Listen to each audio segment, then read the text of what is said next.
Supreme কোর্টের প্রধান বিচারপতি আরজিকর ঘটনার পরিপ্রেক্ষিতে মঙ্গলবার যে রায়টি দিলেন সেই রায়ের মাধ্যমে এটাই বোঝা যাচ্ছে যে সুপ্রিম কোর্ট বোঝাতে চাইছেন যে এবারও কি রাজ্য সরকার সেই জুনিয়র ডাক্তারদের সুরক্ষার জন্য রাক্ষস বাহিনীকেই কি নিয়োগ করছেন রাত্রি সাথী নাম দিয়ে। এতদিন যখন সুপ্রিম কোর্টে শুনানি হতো তখন আমরা সকলে কি দেখেছি যে রাজ্যের তরফ থেকে যেই আইনজীবীকে কপিল সিব্বলকে নিয়োগ করা হয়েছিল তিনি যেহেতু সব থেকে সিনিয়র তার জন্য তিনি সবসময় চিল্লাতে বলতেন কি আমাকে বলতে দাও, আমি বলবো অন্য কেউ বলবা না, আমি একমাত্র বলবো। কিন্তু আজকের যেই মঙ্গলবারের যেই শুনানিটি হয়েছিল সেখানে কিন্তু কপিল সিব্বলই যে সব থেকে সিনিয়র ছিল সেরকমটি কিন্তু নয়। জুনিয়র ডাক্তারদের তরফ থেকে ইন্দিরা জয়সওয়াল নামে যে আইনজীবীটি ছিল তিনি কিন্তু কপিল সিব্বলের থেকে বয়সে বড়। আর ছিল সিনিয়র ডাক্তারদের তরফ থেকে করুণা নন্দী। এই যে দুজন মিলে জুনিয়র ডাক্তারদের তরফ থেকে আর সিনিয়র ডাক্তারদের তরফ থেকে যে আইনজীবীদেরকে নিয়োগ করা হয়েছিল তারা দুজন মিলে এমনভাবে কপিল সিব্বলকে ফাঁসিয়ে দিলেন যে কপিল সিব্বল সেরকমভাবে কিছু বলার সুযোগই পেলেন না। তো শুনানি শুরু হওয়ার প্রথম থেকে কিন্তু কপিল সিব্বল অনেকটি ব্যাকফুটে ছিল। তা সত্ত্বেও শুনানি যখন শুরু হলো তখন ইন্দিরা জয়সিং প্রশ্ন তুললেন জুনিয়র ডাক্তারদের সুরক্ষার জন্য রাজ্য সরকার কি করেছে। সেই উত্তরে কপিল সিব্বল বলেন যে আমাদের সরকার, রাজ্য সরকার 14 দিনের মধ্যেই হাসপাতালগুলিতে বাথরুম বসাবে এবং যথেষ্ট পরিমাণ সিসিটিভি ক্যামেরা লাগানোর কাজ সম্পূর্ণ করে দেবে।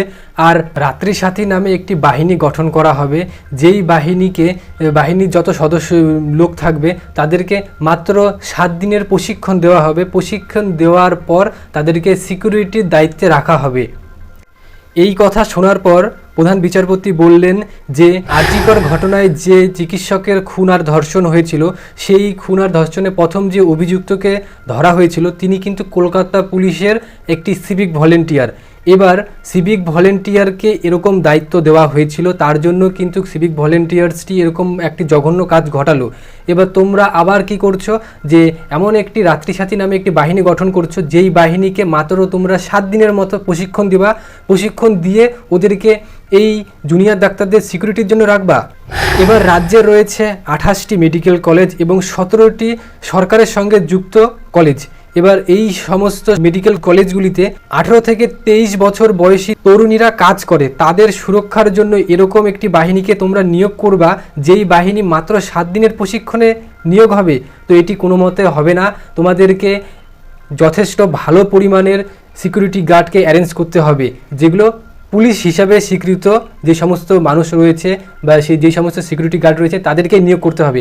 এরকম কোনো রকমের 7 দিন প্রশিক্ষণ দেওয়ার পর ওদেরকে তোমরা এই সিকিউরিটির দায়িত্ব দিবা, এরকম কোনো রকমের মানা হবে না। রাজ্য সরকারের মূল যে চিন্তা ভাবনাগুলি ছিল যে কম টাকায় আমরা সিকিউরিটি গার্ড দিব, এবার সিকিউরিটি গার্ডের সংখ্যা অনেক বাড়াবো, এবার বাড়িয়ে তাদেরকে অল্প 7 দিনের প্রশিক্ষণ দিয়ে ওদেরকে আমরা কাজে যুক্ত করে দেব কন্ট্রাকচুয়াল বেসিসে। এবার যখন আন্দোলন আবার শান্ত হয়ে যাবে তখন ওদেরকে হয়তো সরিয়ে দিতে পারি, বা যেহেতু কম টাকা দিয়ে রাখতে হচ্ছে তার জন্য রেখেও দিতে পারি। এবার এরকমটা যদি হতে থাকে তাহলে কিন্তু যেরকম ঘটনা ঘটলো সেরকম ঘটনা পরবর্তীতেও আবার ঘটতে পারে।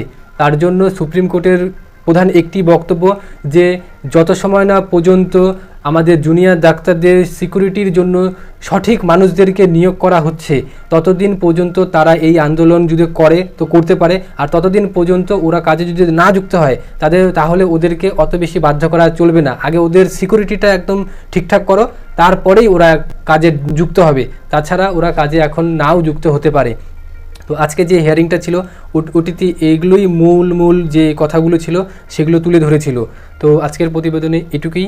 আপনারাও কমেন্টে জানাবেন যে সুপ্রিম কোর্ট যেই রায়টি দিল রাজ্য সরকারকে যেমন চাপে ফেলানোর জন্য, তো সেটি কি ঠিক? আরও কোনো কিছু কি করা দরকার ছিল? আরও কঠোর পদক্ষেপ নেওয়া উচিত ছিল কি সুপ্রিম কোর্টের তরফ থেকে? তো আপনারা জানাবেন কমেন্টের মাধ্যমে। তো আজকের মতো এই পর্যন্তই, দেখা হচ্ছে পরবর্তী নতুন একটি আপডেটেড ভিডিও নিয়ে। তত সময় পর্যন্ত আপনারা সবাই ভালো থাকবেন, সুস্থ থাকবেন। আর এই চ্যানেলটি নতুন তো প্লিজ সাবস্ক্রাইব করে দেবেন আর একটা লাইক বাটন প্রেস করে দেবেন যাতে আমি পরবর্তী নতুন ভিডিও তৈরি করতে খুবই অনুপ্রাণিত হই। তো দেখা হচ্ছে পরবর্তী নতুন ভিডিওতে, তত সময় নমস্কার।